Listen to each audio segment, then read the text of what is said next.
નમસ્કાર દર્શક મિત્રો, પરીક્ષા એક પ્રસંગ કાર્યક્રમમાં આપનું સ્વાગત છે. આપની સાથે હું છું શિવમ.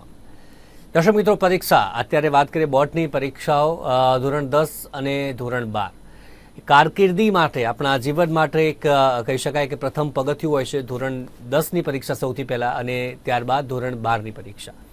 એક હાવ કે જે વિદ્યાર્થીના આસપાસના જે લોકો છે તેમના દ્વારા ક્યાંક ને ક્યાંક ઉત્પન્ન કરવામાં આવતો હોય છે કે 8મા ધોરણમાં આવે ત્યારથી જ તે એના મગજમાં કંઈક ને કંઈક નાખવાનું શરૂ કરી દેતા હોય છે કે 10મું આવી રહ્યું છે, 10મું આવી રહ્યું છે, સરખું ભણવું પડશે, 10ની બોર્ડની પરીક્ષા છે. ત્યારે ઘણા બધા વિદ્યાર્થીઓ કે જે આનું ટેન્શન વધારે પડતું લેતા હોય છે બોર્ડની પરીક્ષા આવે તેની પહેલાં. પરંતુ ઘણા બધા વિદ્યાર્થીઓ એવા હોય છે કે જેમના ઘરે હળવું વાતાવરણ હોય છે, ટ્યુશનમાં કે પછી સ્કૂલમાં હળવા વાતાવરણ હોય છે અને તેના આધારે તૈયારી કરતા હોય છે. પરંતુ આજે બોર્ડની પરીક્ષાનો હાવ છે તે આપણે ન રાખવો જોઈએ, અને જે રેગ્યુલર પરીક્ષા આપીએ છીએ, રેગ્યુલર આપણે તૈયારી કરીએ તો બોર્ડની પરીક્ષા પણ આસાનીથી આપણે પાર કરી શકીએ છીએ. આ સાથે જ વિદ્યાર્થીઓએ ખાસ કરીને બોર્ડની પરીક્ષા આવે છે ત્યારે શું ધ્યાન રાખવું પડશે, અન્ય જે પરીક્ષા હોય છે જ્યારે 8માની હોય, 9માની હોય, 10માની હોય, જ્યારે સ્કૂલ પરીક્ષા લેતી હોય છે ત્યારે અને બોર્ડની પરીક્ષા, શું અંતર છે બંનેની તૈયારીમાં આપણે કરવું જોઈએ, કઈ રીતની તૈયારી ખાસ કરીને કરવી જોઈએ. બાળકો માટે તો છે જ, પરંતુ આ જે બોર્ડની પરીક્ષા છે તેમાં વાલીઓનો પણ એક મહત્વનો ફાળો રહેતો હોય છે વિદ્યાર્થીની સફળતા માટે, અને વાલીઓએ ખાસ કરીને કઈ કઈ બાબતોનું ધ્યાન રાખવું જોઈએ. અને વિષય આધારિત આપણે વાત કરીશું કે અલગ અલગ વિષયોમાં ખાસ કરીને કેવી કેવી તૈયારીઓ કે જે કરવી જોઈએ. હળવો વિષય જેને માનતા હોઈએ છીએ અને તે ક્યારેક ક્યાંક ને ક્યાંક આપણે ટકાવારીમાં જે ઓછા જે ટકાવારી લાવવામાં એ ક્યાંક ને ક્યાંક એનું પણ અસર રહેતી હોય છે, ત્યારે આપણે એની તૈયારી નથી કરતા હોતા. કેવી રીતે તમામ વિષયોની તૈયારી અલગ અલગ જે કેવી રીતે કરવી જોઈએ આપણે તે તમામ બાબત પર ચર્ચા કરવાના છીએ. અને અન્ય તમામ જે બોર્ડની પરીક્ષાના તણાવ હોય કે પછી ખુશનુમા વાતાવરણ કેવી રીતે આપણી આસપાસ રાખવું જોઈએ, વિદ્યાર્થીઓ માટે શું ખાસ તૈયારી ઘરે રાખવી જોઈએ, તે તમામ બાબત પર આપણે ચર્ચા કરીશું. અને ચર્ચા કરવા માટે હાલ મારી સાથે શિક્ષણવિદ તેજસ ઠક્કર આપણી સાથે જોડાઈ ગયા છે. તેજસભાઈ, આપનું સ્વાગત છે નિર્માણ ન્યૂઝમાં. નમસ્કાર.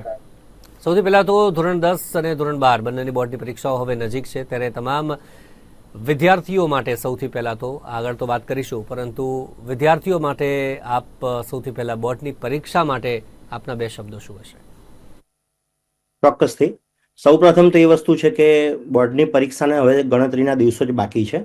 ધોરણ 10 અને 12 બંને માટે હવે જ્યારે પરીક્ષા નજીક આવી ગઈ છે ત્યારે વિદ્યાર્થીઓએ કયા પ્રમાણે તૈયારી કરવી જોઈએ. અને દર વર્ષે આપણે નિર્માણ ન્યૂઝ ઉપર જે કાર્યક્રમ આવે છે કે જે વાલીઓ માટે તો જરૂરી છે જ, પણ વિદ્યાર્થીઓ બંનેને ઉપયોગી થાય એ પ્રકારનો પ્રોગ્રામ લઈને દર વર્ષે આપણે વિદ્યાર્થીઓ સમક્ષ હાજર થઈએ છીએ. અને દર વર્ષે આને બહોળો પ્રતિસાદ પણ મળે છે, જે એક નોંધનીય વસ્તુ છે કે વિદ્યાર્થીઓ લક્ષી એક કામગીરી નિર્માણ ન્યૂઝ તરફથી કરવામાં આવે છે. એ બદલ સૌપ્રથમ તો આપની ટીમને ધન્યવાદ મારે આપવા પડે. હવે વિદ્યાર્થી લક્ષી જો વાત કરીએ તો પરીક્ષા અગાઉ કેટલીક વસ્તુઓ જે છે ધ્યાનમાં રાખવી જરૂરી બને છે, કેમ કે વિદ્યાર્થી જે છે 10મા ધોરણના જે વિદ્યાર્થીઓ છે એ લોકો માટે આ એક પહેલી વખત બોર્ડની એક્ઝામ છે. પણ આમ જોવા જાઓ તો શાળા કક્ષા એમને ઘણી બધી એક્ઝામો આપેલી હોય છે, પણ આપણા ત્યાં એવું વાતાવરણ એવું છે કે જેના લીધે એક પ્રકારનો હાવ જે છે એ થોડોક બોર્ડની એક્ઝામને લગતો જોવા મળતો હોય છે વિદ્યાર્થીઓને. વિદ્યાર્થીઓની સાથે સાથે વાલીઓ જે છે એમને પણ એક પ્રકારનો ફિયર હોય છે કે મારો વિદ્યાર્થી બાળક જે છે એ વિદ્યાર્થી તરીકે જે કસોટી જે બોર્ડની છે એના ઉપર ખરો ઉતરશે કે કેમ. તો સાચી વસ્તુ તમને કહું તો ગઈકાલે જ બોર્ડની ગાંધીનગર જે મિટિંગ થઈ એમાં અધિકારીઓ સાથે જે કંઈ પણ ચર્ચા થઈ, જે બોર્ડના અધ્યક્ષ જે છે એ અને અધિકારીઓ જે કંઈ પણ વાતાવરણ છે હળવું કરવા માટેના પૂરેપૂરા પ્રયત્ન કરવામાં આવે છે. પહેલા દિવસે પણ વિદ્યાર્થીઓને નોર્મલ વાતાવરણ હોય એની પૂરેપૂરી ચકાસણી કરી, ચેક કરી અને એ પ્રમાણેનું વાતાવરણ ઊભું કરવામાં આવે છે. તો ચોક્કસથી વિદ્યાર્થીઓ સારી રીતે તૈયારી કરે તો સફળતા ચોક્કસથી મળે. અને બોર્ડ તરફથી શાળા કક્ષાએ પણ સારામાં સારું વાતાવરણ પૂરું પાડવાનો પ્રયત્ન કરવામાં આવે જ છે. જો પરીક્ષા અગાઉ ધ્યાનમાં રાખવાની બાબતો વિશે ચર્ચા કરીએ આપણે કે વિદ્યાર્થીઓએ કઈ કઈ વસ્તુનું ધ્યાન રાખવું જોઈએ, તો સૌથી પહેલી વસ્તુ ગઈકાલે પણ જે મિટિંગમાં ચર્ચા થઈ એમાં સૌથી મહત્વની જો વસ્તુ હોય તો વિદ્યાર્થી માટે રિસિપ્ટ છે, જે નેક્સ્ટ વીકની અંદરમાં દરેક શાળામાંથી ઓનલાઈન એ આપવામાં આવશે. તો રિસિપ્ટ જે છે એ વિદ્યાર્થીઓએ સમયસર મેળવી લેવી જોઈએ અને એને ખાસ એને સાચવવી જોઈએ, કેમ કે બોર્ડ પરીક્ષામાં બીજી બધી વસ્તુઓ મેનેજ થઈ શકે પેન છે કે કોઈ પણ અન્ય સાધન સામગ્રી, પણ રિસિપ્ટ જે છે એમાં જો પ્રોબ્લેમ થાય તો તકલીફ થોડી અનુભવાતી હોય છે. તો વિદ્યાર્થીઓએ ખાસ તો રિસિપ્ટ જે છે એ શાળામાંથી જ્યારે પણ આપવામાં આવે ત્યારે સમયસર મેળવી લેવી જોઈએ, સાથે સાથે એને સાચવવી પણ જોઈએ. બીજું ખાસ કે આકસ્મિક જે સ્થિતિ હોય ત્યારે શાળા જે છે, વર્ગ શિક્ષક છે, આચાર્યશ્રી છે અને પરીક્ષા કેન્દ્ર તેમજ પરીક્ષા કંટ્રોલ રૂમ જે છે એનો નંબર જે છે એ વાલી પાસે હોવો જરૂરી છે. ઘણી વખત ક્યારેક પરિસ્થિતિ એવી નિર્માણ ઊભી થાય કે ત્યારે આપણે આ બધી વસ્તુઓ હતી નથી હાથ વગી તો તકલીફ અનુભવાતી હોય છે. તો જો શાળા કક્ષાએ કે વર્ગ શિક્ષક કે આચાર્યનો જો તમારી પાસે મોબાઈલ નંબર હોય તો તાત્કાલિક તમે એમનો સંપર્ક સાધી અને એની વસ્તુનો સોલ્યુશન તમે કરી શકો છો. સાથે સાથે અગાઉ તૈયારીની જો વાત કરીએ તો પાઠ્યપુસ્તક જે છે એનો ખાસ મહાવરો કેળવવો જોઈએ અને તમારે જવાબ પણ સામાન્ય રીતે પાઠ્યપુસ્તક આધારિત જ લખવા જોઈએ. અને એમાં પણ ખાસ તો એમાં જે ઉદાહરણો આપેલા હોય, સ્વાધ્યાયના જે પ્રશ્નો આપેલા હોય એના ઉપર ભાર તમારે વધુ મૂકવો જોઈએ. સાથે સાથે વિદ્યાર્થીઓ એમ પણ કહેતા હોય છે કે સર અમારે તૈયારી કરવી કેવી રીતે, શેમાંથી અમારે, કેમ કે છેલ્લા સમયની અંદરમાં મહાવરો જે કરવો હોય તો એના માટે આટલા વર્ષોના અનુભવના આધારે હું તમને કહી શકું કે બોર્ડના જે જૂના પ્રશ્નોપત્રો જે છે ને એનો જો તમે મહાવરો કરો તો ચોક્કસથી તમને ફાયદો થશે. અને સામાન્ય રીતે 10મા ધોરણની પરીક્ષા સવારના સમયે છે અને 12 સાયન્સ અને કોમર્સની જે પરીક્ષા છે બપોરના સમયે છે.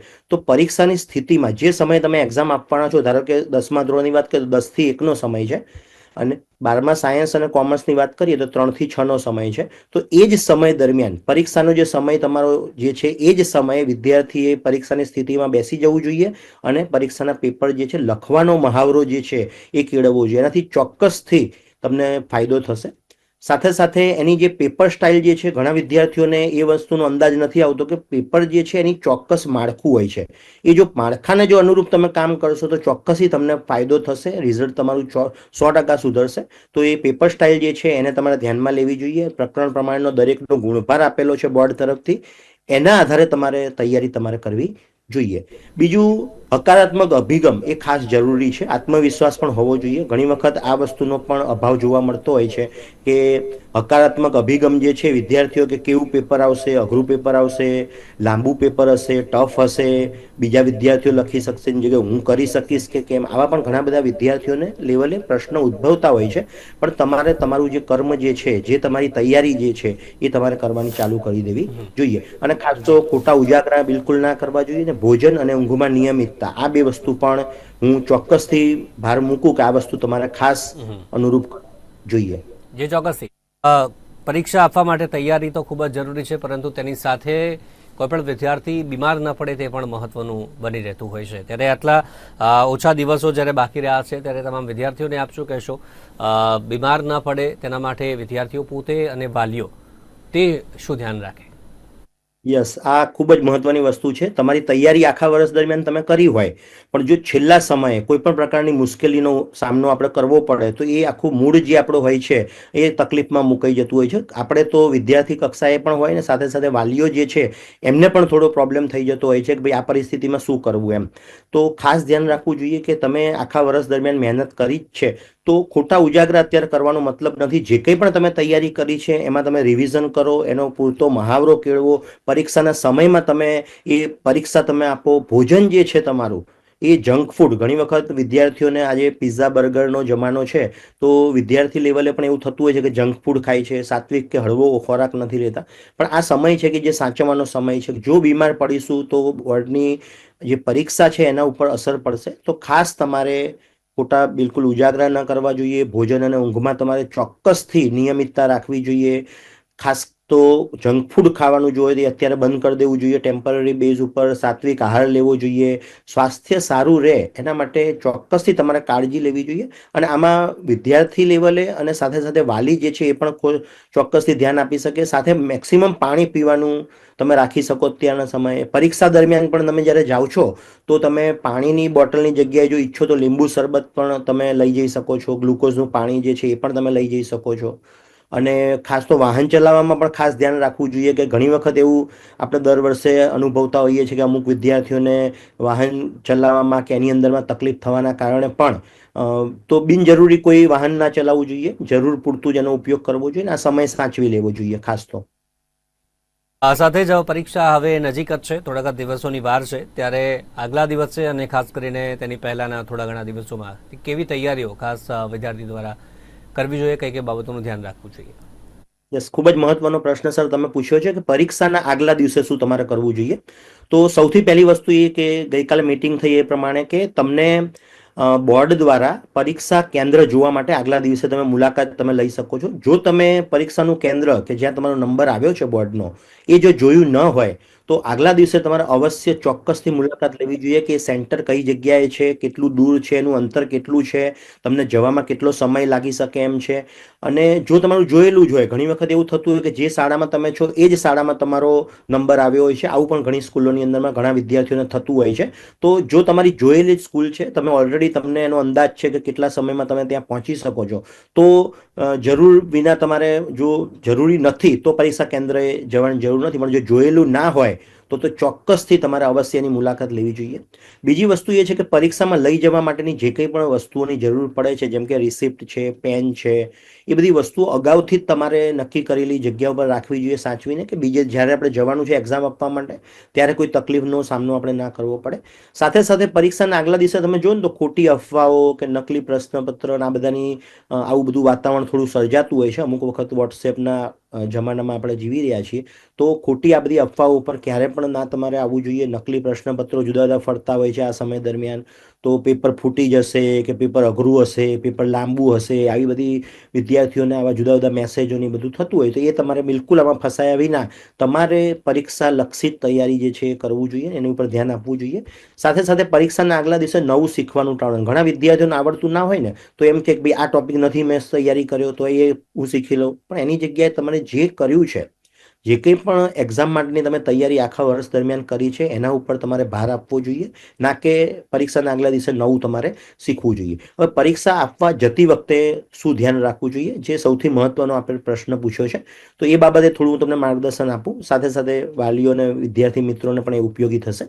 તો પરીક્ષા માટેની જરૂરી તમામ વસ્તુઓ પહેલાં તો તૈયાર કરી લેવી જોઈએ પરીક્ષા આપવા જતી વખતે. જેમ કે રિસિપ્ટ છે, બોલપેન, ક્યારે પણ તમારે બ્લુ રંગની જ બોલપેન જે છે એનો ઉપયોગ કરવાનો હોય છે. અન્ય કોઈ પણ રંગની પેન જે છે મોડરેટર ને એના માટે હોય છે.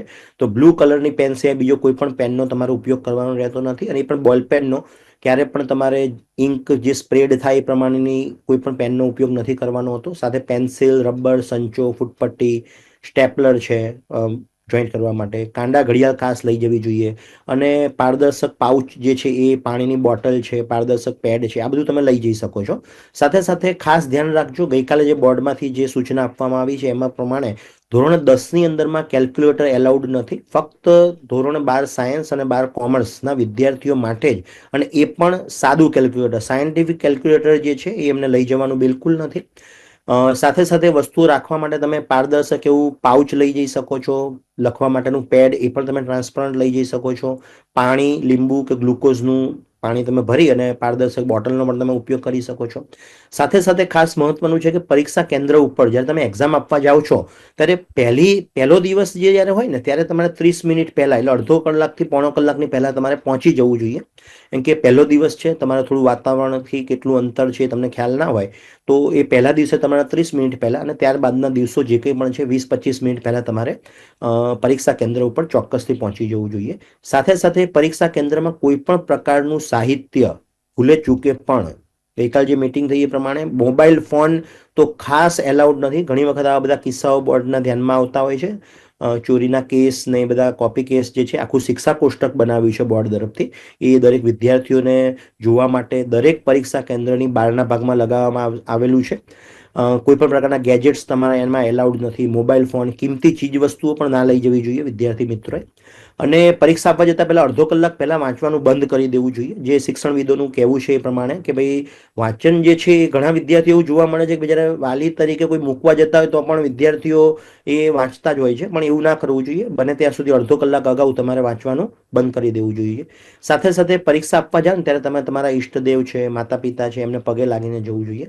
બીજી વસ્તુ ખાસ અગત્યની એ છે કે તમારે બૂટમોજા, એમની રિસિપ્ટની પાછળના ભાગમાં પણ આ બાબતની સૂચના આપવામાં આવે છે કે બૂટમોજા જે છે એની જગ્યાએ પગમાં અકળામણ ના થાય એના માટે તમારે સ્લીપર કે સેન્ડલ એ તમે પહેરો તો હિતાવહ છે. સાથે સાથે ઘણા વિદ્યાર્થીઓ નવા કપડાં પહેરતા હોય છે. આ પણ એની જગ્યાએ તમારે બેસવા ઉઠવામાં જે કંઈ પણ તમને સુવિધા રહેતી હોય, જે તમે નોર્મલ રૂટીન જે કપડાં પહેરતા હોય ને એવા જ કપડાં તમારે પહેરવા જોઈએ. સાથે સાથે પરીક્ષા આપવા જાઓ ને ત્યારે ઘરેથી તમારે પાણી પીને નીકળવું જોઈએ અને સાથે વોશરૂમ પણ શક્ય હોય ત્યાં સુધી ઘરેથી જ તમારે નીકળવું જોઈએ.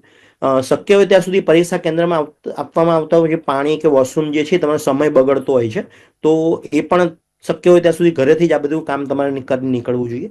અને સાથે સાથે છેલ્લી એ પણ વસ્તુ છે કે થોડાક રૂપિયા તમારે ઇમરજન્સીમાં ઘણી વખત શું હોય કે વ્હીકલ લઈને તમે જતા હો અને ક્યાંક પ્રોબ્લેમ કંઈ થાય તો ઓટો માર્કેટમાં તમે જઈ શકો, એના માટે થોડા રૂપિયા તમારી પાસે હોય એ પણ જરૂરી. તો આ બધી વસ્તુનું તમે પરીક્ષાના દિવસે ધ્યાન રાખી શકો છો. પરીક્ષાના દિવસે, પરીક્ષાના આગલા દિવસે શું ધ્યાન રાખવું જોઈએ તે બાબતની આપણે વાત કરી. હવે પરીક્ષા પૂરી થઈ ગઈ, પ્રથમ પેપર પૂરું થઈ ગયું, એની પછી આપણે વાત કરીએ ત્યારે બે દિવસની રજાઓ હોય છે, ક્યારેક એક દિવસની રજા હોય છે, ક્યારેક બીજા દિવસે તરત જ પરીક્ષાઓ હોય છે. ત્યારે એક પરીક્ષા પૂરી થયા બાદ શું કરવું જોઈએ? કારણ કે વિદ્યાર્થીઓ જોડે રહેતા હોય છે, કલાક અડધો કલાક પેપર ડિસ્કસ કરતા હોય છે અને ત્યારબાદ થોડા સમય બાદ ઘરે જતા હોય છે. કઈ બાબતોનું ખાસ ધ્યાન રાખવું જોઈએ પેપર પૂરું થયા બાદ અને બીજું પેપર જ્યારે આવવાનું છે એ સમયના વચ્ચે? ચોક્કસથી. આ પણ ઘણા બધા વિદ્યાર્થીઓને સતાવતો પ્રશ્ન છે કે પરીક્ષા પૂરી થઈ ગયા બાદ અને સાથે સાથે આપણે એ પણ જોવું જોઈએ કે પરીક્ષા આપતી વખતે આપણે કઈ બાબતોનું ધ્યાન રાખવું જોઈએ. પરીક્ષા પૂરી થાય ત્યારનું પણ આપણે જોઈએ અને સાથે સાથે પહેલા પરીક્ષા આપતી વખતે આપણે પરીક્ષા આપવા જતી વખતે જોયું. હવે આપણે જોઈએ પરીક્ષા આપતી વખતે આપણે ઘણા વિદ્યાર્થીઓને શું પ્રશ્ન હોય છે કે પરીક્ષા ખંડમાં બેસી તો ગયા, પણ કઈ વસ્તુનું ધ્યાન રાખવું જોઈએ પરીક્ષા પેપર લખતી વખતે. તો સૌથી પહેલી વસ્તુ તો એ હોય છે કે વર્ગખંડમાં જે સુપરવાઇઝર હોય છે એના દ્વારા તમને સૂચનાઓ આપવામાં આવે છે. તો એ સૂચનાઓને તમારે ખાસ ધ્યાનથી સાંભળવી જોઈએ, સમજવી જોઈએ અને તેનો અમલ કરવો જોઈએ. કેમ કે એ અગત્યની સૂચના, કેમ કે એ લોકોને આખી મિટિંગો થતી હોય છે અને એના આધારે તમને વિદ્યાર્થીઓને એ સમજાવતા હોય છે. તો એ વસ્તુ છે. બીજું, તમારી રિસિપ્ટમાં છે ને પરીક્ષા કેન્દ્ર છે, બ્લોક નંબર છે, એનો બેઠક નંબર છે, એ ચોક્કસ જગ્યા ઉપર બેસો ને તમે, એ ખાસ વિદ્યાર્થી મિત્રો જરૂરી છે. ઘણી વખત આડાઅવળા વિદ્યાર્થીઓ બેસી જતા હોય છે, જે તમારો નંબર હોય એ જગ્યા ઉપર બેસવામાં આવે તો એ ખાસ જરૂરી છે. અન્ય જગ્યા ઉપર જો તમે બેસી જશો તો આખી સિસ્ટમ જે છે એની બોર્ડની જે છે એ સર્પાકાર આખી ગોઠવેલી હોય છે, એમાં પ્રોબ્લેમ થઈ શકે છે. પ્લસ પ્રશ્નપત્ર અને ઉત્તરવહી જે છે એની વિગતો જે છે એના ઉપર સૂચનાઓ આપેલી હોય છે. ક્વેશ્ચન પેપરના ઉપરના ભાગમાં પણ સૂચનાઓ હોય છે, એઝ વેલ એઝ આન્સર જે તમારે લખવાના હોય છે, આન્સર શીટ, એમાં પણ સૂચના હોય છે. એને કાળજીપૂર્વક તમારે વાંચવી જોઈએ. ઘણી વખત વિદ્યાર્થીઓ શું છે કે એને ઉપર છેલ્લું વાંચે છે પ્રોપર, કેમ કે એના માટે 15 મિનિટનો સમય ફાળવવામાં આવે છે. દરેકમાં તમે 10મા ધોરણમાં જોશો કે 12મા ધોરણમાં જોશો, 15 મિનિટનો સમય જે છે એ પ્રશ્નપત્રની ઉપરની સૂચનાઓ વિગતો ભરવા અને એના માટે તમને 15 મિનિટ ફાળવે છે. તો ખાસ કાળજીપૂર્વક તમારે એમાં સમય પસાર કરવો જોઈએ, શું કહેવા માંગે છે એમાં. પ્લસ ઉત્તરવહી અને રિસિપ્ટમાં કાળજીપૂર્વક અને સુવાચ્ય અક્ષરે તમારે વિગતો, જે તમારો સીટ નંબર લખવાનો છે, એમાં ઘણા વિદ્યાર્થીઓ પ્રોબ્લેમેટિક રીતે લખતા હોય છે. એમાં જોકે બારકોડના લીધે વાંધો નથી આવતો, પણ એ પ્રોપર તમારે લખવું પડે એ જરૂરી છે.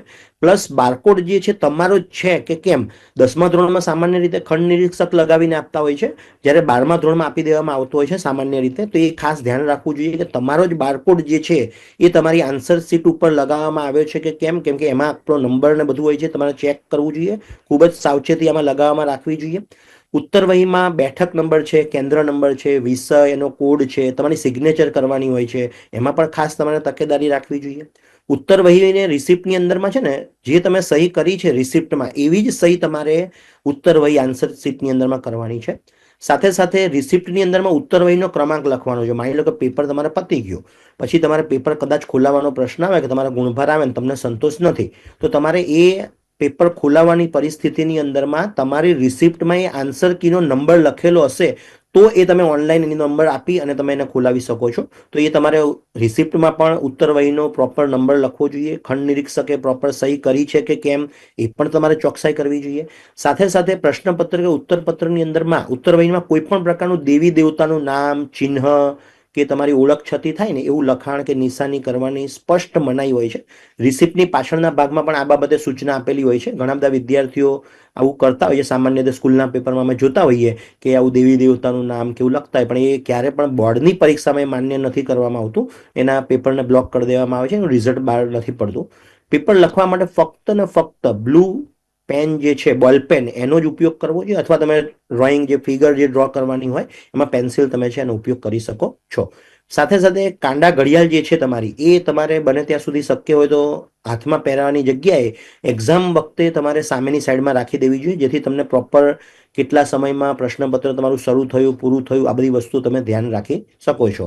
પ્રશ્નપત્રને શાંતિથી પહેલાં વાંચવું જોઈએ, સમજવું જોઈએ, અને જે પણ વિભાગ તમને પહેલાં આવડતો હોય એ વિભાગથી લખવાનું તમારે શરૂ કરવું જોઈએ. કોઈ પણ પ્રશ્નનો જવાબ લખતા પહેલા તેને વાંચો, સમજો અને માર્ક્સને અનુરૂપ. ઘણી વખત આપણે જોઈએ છે કે 2 માર્કનો પ્રશ્ન હોય પણ એમાં 5 માર્ક, 7 માર્ક, તમે એટલું બધું લખાણ લખો છો તો માર્ક્સ તો તમને 2 જ મળવાના છે. તો એ સમય મર્યાદાને ધ્યાનમાં રાખવી જોઈએ અને એના પ્રમાણે જ તમારે લખવું જોઈએ. એ પણ અક્ષર સ્વચ્છ. ઘણા પેપરમાં વિદ્યાર્થીઓ શું ભૂલ કરતા હોય છે કે શરૂઆતના સમયની અંદરમાં સારા અક્ષરે લખતા હોય છે, પણ જેમ જેમ સમય પસાર થાય અને સમય મર્યાદાને જો ધ્યાનમાં ના રાખે તો પાછળ પછી અક્ષર જે છે એ ખરાબ થઈ જતા હોય છે. તો એ એક સરખા તમારા અક્ષર એ જરૂરી છે.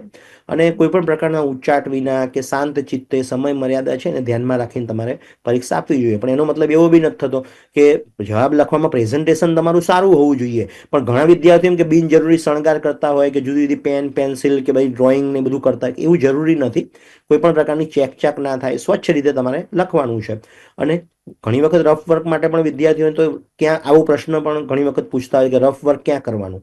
તો તમારી જાણ માટે બોર્ડમાંથી જે સૂચના આપી છે એ પ્રમાણે પ્રશ્નપત્ર જે તમારું જે છે આન્સર, એમાં અમુક મેથ્સની અંદરમાં છે, ફિઝિક્સ, કેમેસ્ટ્રી, મેથ્સ છે, એમાં તમને નીચેના ભાગમાં ઓલરેડી જગ્યા રફ વર્ક કરીને આપેલી જ હોય છે. તમે ચોક્કસથી ત્યાં તમે કરી શકો છો. અથવા પછી જે તમારી બુકલેટ જે છે જેમાં તમારે જવાબ લખવાના છે એ ઉત્તરવહીના પાછળના પેજ ઉપર એક રફ વર્ક ઉપર લખી અને તેમાં તમે લખી શકો છો. સાથે સાથે બહુ મહત્વની જો વસ્તુ એક કહીએ તો સપ્લિમેન્ટરી બાબતે વિદ્યાર્થીઓ ભૂલ કરતા હોય છે, તો એનું પણ માર્ગદર્શન આપણે આપીએ.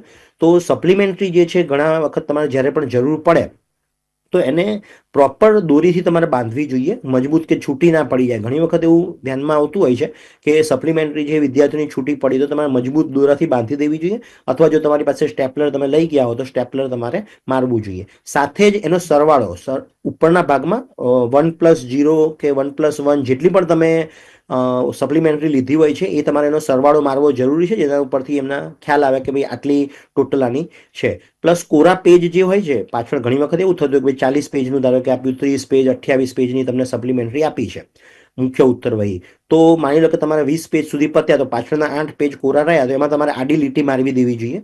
અને ક્યાંય પણ જો તમને મુશ્કેલી જણાય કે ભાઈ મારા પરીક્ષામાં આ બાબતે કંઈ પણ વસ્તુમાં મુશ્કેલી જણાય છે તો ખંડ નિરીક્ષકને ચોક્કસથી તમારે જણાવવું જોઈએ. અન્ય વિદ્યાર્થીઓ સાથે આ બાબતે કોઈ ચર્ચા કે વાતચીત ન કરવી જોઈએ. ખંડ નિરીક્ષકને તમે જણાવશો તો ચોક્કસથી એનું સોલ્યુશન તમને મળશે. દર્શક મિત્રો, તમામ બાબતની અત્યારે વાત કરી છે. વિદ્યાર્થીઓ માટે શું ખાસ ધ્યાન રાખવાની જરૂર છે, અને ખાસ અંતિમ સવાલ વાલીઓ માટે ખાસ આપ શું કહેશો? જેટલા પણ દિવસ પરીક્ષા ચાલે છે તેટલા તમામ દિવસો દરમિયાન બાળકનું કેવી રીતે ધ્યાન રાખે, તે પછી ઘરના મમ્મી હોય, પપ્પા હોય, ભાઈ હોય, બહેન હોય, કઈ રીતે તેનું ધ્યાન રાખવાનું છે, શું ખાસ કરીને તકેદારી તેના માટે રાખવાની છે મા બાપે ખાસ અને ઘરના અન્ય પરિવારજનોએ? ચોક્કસ, એ ખૂબ જ મહત્વનો પ્રશ્ન છે એના માટે કે વિદ્યાર્થી પરીક્ષા આપે છે પણ એનો રોલ મહત્વનો જે છે ને એ વાલીનો છે. પેરેન્ટ્સ તરીકે એમ હું તો એટલે સુધી હું તમને કહીશ કે આ ફક્ત વિદ્યાર્થીઓની ફક્ત પરીક્ષા નથી પણ વાલીઓની પણ સાથે સાથે પરીક્ષા છે. તો વાલીઓનો બહુ મોટો ઇમ્પોર્ટન્ટ રોલ છે. તો પહેલી વસ્તુ તો એ છે કે આપણો અત્યારનો સમાજમાં એવું એક બધી કો તો બધી કે બેસ્ટ ઓફ લક કહેવાવાળા ઘણા બધા સ્નેહીજનો જે છે એ વિદ્યાર્થીઓ સુધી પહોંચી જતા હોય છે. અને એમાં પણ કેવી તૈયારી છે, શેમાં જવું છે, આગળ ઉપર તમારે શું લાઈન લેવી છે, આવા બધા પ્રશ્નોનો મારો વિદ્યાર્થીઓ ઉપર ફેલાવતા હોય છે. તો શક્ય હોય ત્યાં સુધી એમને વિદ્યાર્થીઓને ન મળવા દેવામાં આવે તો સારી વસ્તુ છે. સાથે સાથે જો સંતાન જે તમારા છે એમની પાસે જો ચશ્મા હોય તો ચશ્માની એક બીજી જોડ તૈયાર રાખવી જોઈએ. એ પણ એક સજેશન તરીકે તમે લઈ શકો છો. બીજું, રિસિપ્ટ જે છે એ ઘણી વખત એવું થતું હોય ખોવાઈ જતી હોય છે વિદ્યાર્થી, તો 2-3 તમે રિસિપ્ટ જે છે એની ઝેરોક્ષ તમારી પાસે કરાવીને રાખી શકો છો. ઘરના અન્ય સભ્યો જે છે ટીવી, રેડિયો આ બધું વગાડે નહીં એ પણ એક જરૂરી છે. શાળાનો નંબર, આચાર્યશ્રીનો નંબર એ તમારી પાસે હોય એ જરૂરી છે. આટલી મહત્વની બાબતો છે. ચોક્કસથી. તો દર્શક મિત્રો, ખાસ આપના માટે અને આપના જે બાળક હોય 10મા કે 12માની પરીક્ષા આપવાનું હોય તો તેના માટે આ યુઝફુલ માહિતી અમે આપની સાથે આ ખાસ કાર્યક્રમમાં શેર કરી. પરીક્ષા એક પ્રસંગ અને આપણી સાથે આ તમામ માહિતી આપવા માટે જોડાયા તેજસ ઠક્કર, આપનો સાહેબ આપનો ખૂબ ખૂબ આભાર. અમારી સાથે આપ જોડાયા દર્શક મિત્રો અને વિદ્યાર્થીઓને ખાસ આ માહિતી શેર કરી તે બદલ થેન્ક યુ વેરી મચ. તો દર્શક મિત્રો, પરીક્ષા એક પ્રસંગ, મળીશું ફરીથી આવા જ એક અન્ય શિક્ષણવિદ સાથે અને વિદ્યાર્થીઓ માટેનો ખાસ કાર્યક્રમ. ત્યાં સુધી રજા આપશો. જોતા રહો નિર્માણ ન્યૂઝ. નમસ્કાર.